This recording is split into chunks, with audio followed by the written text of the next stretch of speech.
To add plugins to your ChatGPT4, follow these steps.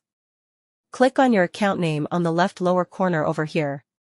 From these options, click on Settings and Beta. Now, in this window, click here, Beta Features. Then in the right side, turn on this option, Plugins. Now close this window. Then, in the ChatGPT page, put your mouse over here. From these options, select Plugins. Now you can see here, no plugins added. Now click over here.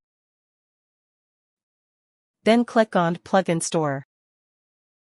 Then you can see 10 of plugins with different functions.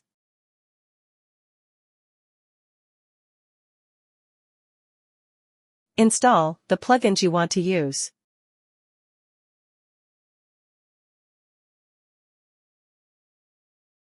Then close this window.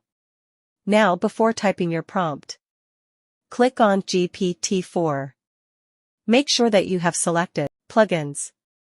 Now you can see here the plugins you have already installed. From this list of plugins, select as per your need. And then start entering the prompts. That's all. I hope this video will help you. Thank you for watching this video from TechBee. Please subscribe my channel for my latest videos. Thank you.